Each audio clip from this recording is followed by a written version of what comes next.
Good morning, everyone, and welcome to the class.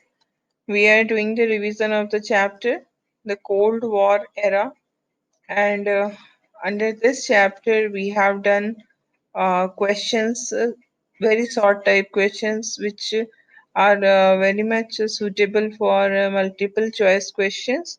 We have done that in the previous class, and now today we will be doing the pictures, the cartoons given in the first chapter. So in this picture, first in the first page, you can see this picture is given, and in this we see that it is showing the end of the Second World War, and with the end of the Second World War, there was rise of two major powers in the world.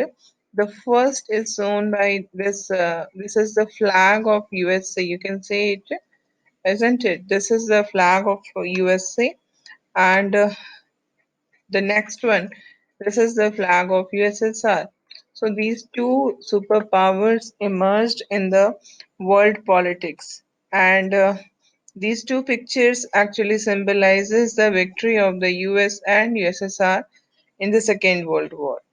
And the first picture we can see that the American soldier raising the US flag during the Battle of Tsushima, Japan, on 23rd February 1945. Okay, this shows the uh, victory of American soldier in the Second World War. And in the second picture, we find that the Soviet Union soldiers, they are raising the flag of USSR on the Reichstag building in Germany in May 1945. This is showing victory of USSR over Germany. So in the first picture, it's victory of USA over Japan, and in the second picture, it's victory of USSR over Germany. Okay, and now we see this another picture which is given in your book. This is the location of Cuba is denoted by in this picture because here we are discussing the Cuban Missile Crisis, and you can see that Cuba. This is Cuba. This okay. So Cuba is the location of Cuba is very important in this regard because um, it is very much near to the United States of America, and this country was started to be used by the Soviet Union to place nuclear weapons, and this was a very much problematic situation for America because uh, now. When these nuclear missiles, were placed in Cuba, now we see that the US came under fire from close range and nearly double the number of bases or cities in American mainland, है ना. सो अब ये हो गया कि America को threat हो गया था, ये क्यूबा के जो क्यूबा का जो एरिया था वो उसके अंदर आ रहा था, है ना. तो अमेरिका की सिक्योरिटी के लिए ये एक बहुत बड़ा थ्रेट बन चुका था. You can see these circles, these are showing कि अमेरिका पूरा का पूरा अमेरिका जो है वो क्यूबा के रेंज में आ चुका था. और this was the reason for starting of this Cuban missile crisis. Okay, next, uh, we see these pictures. These pictures are showing the destructions which were caused by the Second World War, and especially when the nuclear bombs were dropped on Hiroshima and Nagasaki. Here, as we have discussed in the previous class, the bomb which was dropped on Hiroshima, it was code named as Little Boy, है ना. And the bomb which was dropped on Nagasaki, it was code named as Fat Man. So these bombs were highly destructive. They caused a high level of destruction and loss of life, loss of property. Not only this, we find that their impact, the impact of these nuclear weapons can be seen in the coming generations also. So, one more thing is here, which is very important to understand that these bombs were very small in their destructive capacity. If we compare these bombs with the nuclear bombs which were available in the stockpiles of the superpowers. Okay उस समय जो use हुआ 1945 में little boy और fat man उसकी जो हम कहेंगे कि जो डिस्ट्रक्शन वो कॉज कर सकता था उसकी जो डिस्ट्रक्शन की कैपेसिटी थी वो बहुत ही कम थी अगर हम बाद में जो न्यूक्लियर वेपन्स यूएसए और यूएसएसआर ने जमा किए उनकी जो डिस्ट्रक्टिव कैपेसिटी थी वो बहुत ही ज्यादा थी उसके कंपैरिजन में यहाँ पे एक आपको डेटा भी दिया गया है this data is the yield of little boy and fat man were 15 to 21 kilotons respectively. Little boy का जो यील्ड था उससे जो डिस्ट्रक्शन कॉज हुआ उसको मेजर करने का एक तरीका है that is 15 kilotons and fat man से 21 किलोटन्स लेकिन अगर हम अर्ली 1950s को देखते हैं तो यूएस और यूएसएसआर ये दोनों ही जो सुपर पावर्स थे इन्होंने क्या किया था थर्मो न्यूक्लियर वेपन्स डेवलप कर लिया था और these thermonuclear weapons had a yield between 10 and 15,000 kilotons. Just imagine the level of destruction. Little Boy F and Fat Man were having 15 and 21 kilotons of yield, while we see that the thermonuclear weapons, which were created by US and USSR, they had this 10 to 15,000 kilotons of yield. यानी कि we can say कि 1,000 times they were more destructive. है ना तो and we know what kind of destructions were caused by those little man and little boy and fat man so now the nuclear weapons which now we are not talking about now it is about the 1950s है ना 1950s में जो nuclear weapon US और USSR के पास आ चुके थे उनका destruction का जो कैपेसिटी था वो 1,000 times था जो कि बहुत ही ज्यादा ठीक है तो this is the reason we talk about nuclear disarmament है ना and side by side we will also discuss the maps also like you can see this is the map of Europe and in this the yellow colored part of Europe is actually Western Europe and the red colored part is Eastern Europe. Here we see that the countries of Western Europe are having they are in the military alliances of US. All the countries of Western Europe like Britain, then France, Spain, Italy, West Germany, Belgium, Netherlands, Norway, Denmark, they all were the members of NATO, North Atlantic Treaty Organization. Okay, and if we see the countries which are showed in red color, where USSR, Poland, East Germany, Czechoslovakia, Hungary, Romania, Bulgaria, these all were the countries who were the part of Warsaw Pact, who were the members of Warsaw Pact, which was held in the year 1955.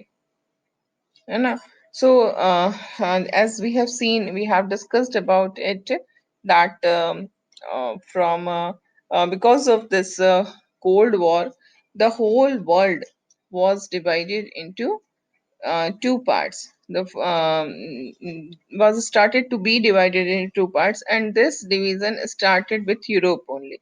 The eastern country, the countries of Eastern Europe were with the USSR, and the countries of Western Europe were with the USA. Here, some other countries also like Yugoslavia, which was a communist nation but not a part of any military alliance, and then other countries which were not involved in this military alliance was Ireland, then Switzerland, Austria, Sweden, Finland. These are the countries. Okay, and now we will see this map, world map, which shows the division of the world into three parts. The first part is called First World, the second part is called the Second World, and the third part is called Third World. So first world yellow से depict किया गया है, then second world is depicted through red color, and third world is depicted through green color. So here we find that the countries who adopted capitalism and liberal democracy, they were considered to be as the first world. ठीक है, उनको हम first world कहते हैं. Then second world वो countries थे जिन्होंने communism को अडॉप्ट किया, है ना, those who have adopted communism, that comes under second world. And then third world constitute those countries which got independence after the end of the second world war. 1945 में second world war and होता है, उसके बाद Asia, Africa और Latin America के ज्यादातर countries जो हैं they started to become free. So these are the countries which are called third world countries. One more division is there. यहीं पर अगर आप समझ लें तो आगे की चीजें समझनी आपके लिए आसान हो जाएगी. One more division is there, that is on economic terms. यहाँ पर जो डिवीजन है, ये जो first world, second world, third world दिख रहे हैं, वो पॉलिटिकल डिवीजन है. अगर इकोनॉमिक टर्म्स में हम देखें तो इकोनॉमिक टर्म्स में भी इसको दो पार्ट्स में डिवाइड किया गया है, एक डेवलप्ड कंट्रीज और डेवलपिंग कंट्रीज. तो फर्स्ट वर्ल्ड और सेकेंड वर्ल्ड कि ज़्यादातर कंट्रीज डेवलप्ड में आते हैं, हालांकि China is also developing country. बाकी के जो कंट्रीज हैं वो डेवलप्ड में आते हैं, फर्स्ट और सेकेंड के. और थर्ड वर्ल्ड की जो कंट्रीज हैं they are the developing countries, है ना, because they were under the colonial power, so they were not able to uh, attain that level of development. Okay, so this all this has been done, and now we see this is the picture. Uh, this is a cartoon which was drawn by Indian cartoonist Kutti. The Indian cartoonist, his name was Kutti. दो cartoon है यहाँ पे, एक ऊपर में तो आपको दिख रहा है यूएसएसआर और यूएस है, और पीछे में कौन है, चाइना है. और जो दूसरे पिक्चर है उसमें अभी यूएस को ही डिपिक्ट किया गया है, और क्रैब जो है वो वियतनाम, उसको वियतनाम को डिपिक्ट किया गया है क्रैब से. ठीक है, तो यहाँ पर हम क्या देखते हैं कि ये दोनों जो कार्टून है ये बताते हैं कि इंडियन व्यू क्या था कोल्ड वॉर को लेकर. ठीक है, what was the Indian view regarding the cold war. So the first cartoon was drawn when the US entered into a secret understanding with China. As we have completed the whole book, all both the books have been done. Now you are very much aware of all these developments, because we find that in the year, yeah, it was a secret relationship was going to be developed between China, Pakistan, and USA. USA was involved in um, im- having a secret relationship with China. Though USSR was kept in dark about this relationship. USA was not aware that such type of relationship is there between USA and China. So it was like an extramarital relationship, like USA and USSR are shown in this cartoon as a couple, है ना? And this China is having an extramarital relationship with the US, है ना? तो इसको ये depict किया गया है कि किस तरह से सीक्रेट रिलेशन जो है वो यूएस चाइना के साथ मेंटेन करा था, बिकॉज यहाँ पर सीक्रेट रखने की जरूरत क्या थी? What was the need of keeping it secret? Because USSR was a communist country and China was also a communist country. So, principle, according to the ideology, if we see, there should be close relationship between USSR and China. But as we have seen, we have discussed how this border issue arose between China and USSR, and this led to uh, the conflicting relationship between the two countries, है ना? तो इस कारण से जो relation USA और USSR और China का होना चाहिए था वैसा नहीं हो पाया, और दूसरी तरफ यूएस और चाइना के बीच का रिलेशन जो है वो काफी मजबूत होता जाता है। और जो दूसरा हमारा पिक्चर है वो क्या दिखा रहा है? दिस इज शोइंग कि किस तरह से अमेरिका ने जो वियतनाम में इतनी लंबी लड़ाई लड़ी, उसका ये सोचना था कि वियतनाम को वो अपने कंट्रोल में ले लेगा, but it prove to be a misadventure, है ना? और वो जिस तरीके से चाहता था कि वियतनाम को कंट्रोल करने का, कुछ भी ऐसा नहीं हो पाया। उल्टे ये उसके लिए एक बहुत बड़ी मुसीबत बन गई, जो कि जिसको कि इस पिक्चर में दिखाया गया है। Okay, and now we see these are the important founder figures of non-aligned movement. Joseph Broz Tito. Uh, he was president of Yugoslavia uh, from 1945 to 1980. He fought against Germany in World War II. Okay, and it was he was a communist, and he maintained some distance from the Soviet Union, forged unity in Yugoslavia. है ना? Though it was a communist country, Yugoslavia was a communist country under the presidency of Joseph Brazo Tito. Still, it maintained distance from the Soviet Union.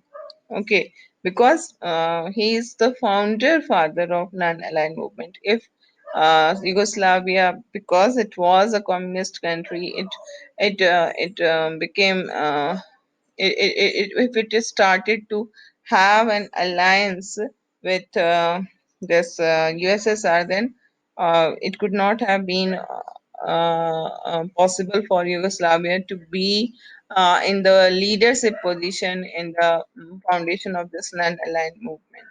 Okay, now Jawaharlal Nehru. Uh, he was the first Prime Minister of India, and he was the Prime Minister of India till from 1947 till 1964. And he is very much famous for his efforts for Asian unity. He worked for the unity of the continent Asia. Okay, and he also worked for decolonization. He was very much supportive of the end of colonial rule and in the countries of Asia, Africa, or Latin America. And he also supported nuclear disarmament. There should be nuclear disarmament, but it should be complete. It should be equal, है ना? There should not be any kind of unequal treatment regarding this nuclear disarmament, which we find this unequal treatment is there in the Nuclear Non-Proliferation Treaty, and that is the reason that India has not signed this NPT. Not only this, India has also not signed the CTBT. Okay, so we see that the first Prime Minister of India made efforts for Asian unity, decolonization, nuclear disarmament, and he also advocated peaceful existence, coexistence, है ना? हर किसी को exist करना है, ऐसा नहीं कि बस किसी एक कुछ कोई एग्जिस्ट करना है, बाकी जो है वो उनके डोमिनेशन में रहेंगे. No, there should be coexistence of everyone, but this coexistence should be peaceful. So these were the important thoughts of Pandit Nehru. And then we see another founder figure of NAM, Gamal Abdel Nasser, who ruled Egypt from 1952 till 1970. है ना? And he was very he is very much popular for generating this feeling of Arab nationalism, and he was also supportive of socialism and anti-imperialism, because they have faced the atrocities in the this imperial rule. So these people were totally against imperialism, and it was Gamal Abdel Nasser who nationalized the Suez Canal, and the Suez Canal was nationalized by Nasir, and this nationalization of Suez Canal led to an international conflict in 1956, about which we have discussed कि जब Britain ने Suez canal के matter पे Egypt पे attack किया था 1956, है ना? तो इस तरह से ये एक बहुत ही इम्पोर्टेंट इवेंट बनता है. और उसके अलावे एक और हमारे बहुत ही इम्पोर्टेंट लीडर थे of this founding fathers of non-aligned movement. He was Sukarno.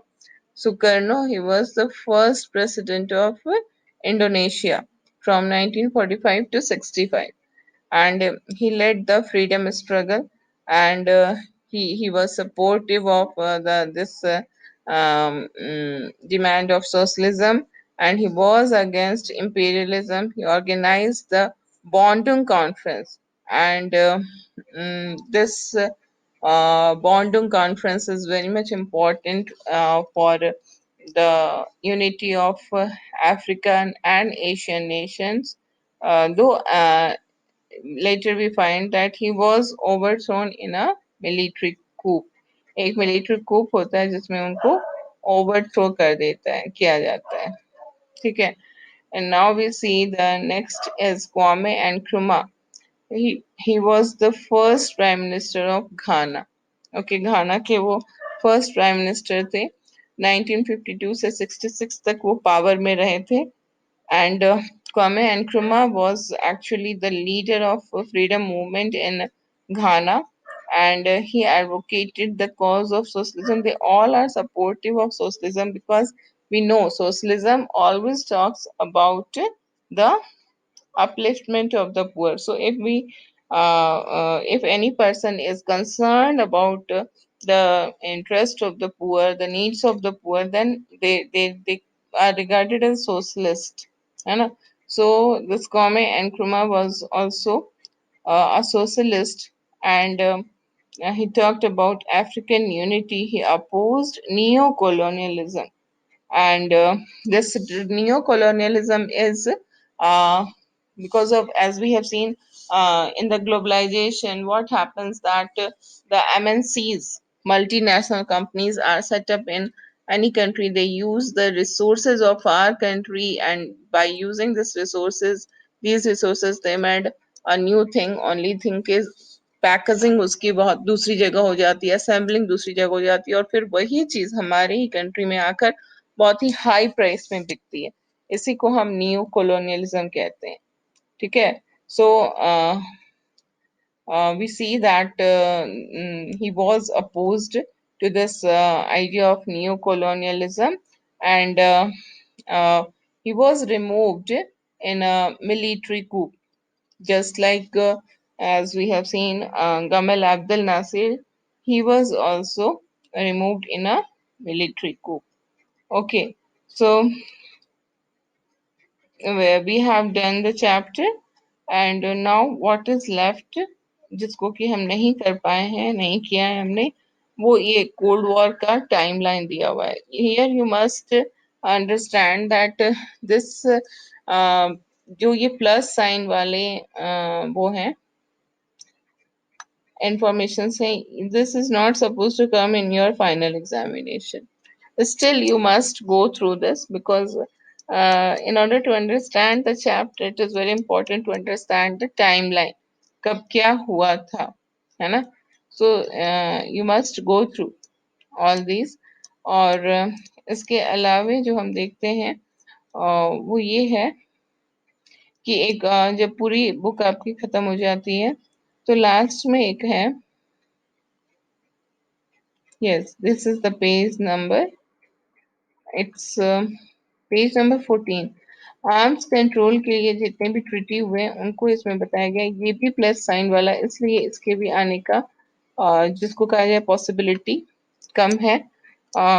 नहीं है, कम नहीं है, नहीं है, क्योंकि पिछले बार के हिसाब से ही चीजें आ रही हैं. तो पिछले बार ये प्लस साइन वाली जो है थी वो आपको नहीं पढ़नी थी. ठीक है, तो इस बार भी हम लोग उसी को फॉलो करेंगे. Still, I must suggest this to you that you must go through the whole chapter. Don't leave anything so that अगर आप पढ़ेंगे तभी आपकी अंडरस्टैंडिंग क्लियर होगी. इसमें ये सोचना कि ये ना पढ़े वो ना पढ़े, बल्कि I will suggest you to collect more and more informations. And then only you will be able to see things in a larger perspective. So this is important for you to understand, क्योंकि इसमें जो सबसे important अगर हम देखें तो nuclear non proliferation treaty है ना. बाकी भी इम्पोर्टेंट है सबके. आपको फुल फॉर्म याद कर लीजिए, कब उस पर साइन हुआ, कब वो इम्प्लीमेंट हुआ, है ना. और उसके अंदर मेन प्रोविजन, बस एक जो मेन प्रोविजन था वो याद करना होगा.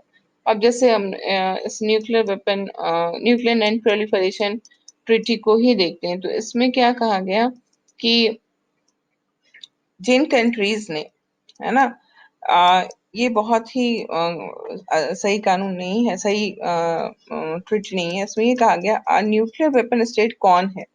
It defined a nuclear weapon state. So, according to this treaty, a nuclear weapon state is one which has manufactured and exploded a nuclear weapon or other nuclear explosive device prior to 1st January 1967, है ना. 1967 1st जनवरी के पहले जिन countries ने ये कर लिया है, ठीक है, जिन कंट्रीज ने अपना न्यूक्लियर रिसर्च न्यूक्लियर एक्सप्लोजन कर चुका है, उनको जो है अब ये करने की उनके पास ही न्यूक्लियर वेपन हो सकता है, वही न्यूक्लियर स्टेट है ये. This is the definition. A nuclear weapon state is one which has manufactured and exploded a nuclear weapon or other nuclear explosive device prior to 1st January 1967. So, according to this treaty, there are 5 nuclear weapon states: US, USSR, Britain, France, and China. ठीक है. And it was signed in 1st July 1968, and it entered into force on 5th March 1970 and extended in 1995 for indefinite period. So this is important. ये आपके आगे भी इसका आएगा, मतलब इसके बिना आपका पूरा का पूरा नॉलेज ही अधूरा रहेगा. तो ये जो इन्फॉर्मेशन चाहिए आपको जरूर याद होना चाहिए. So okay, this is all for today. Now in the next class we will start the next chapter.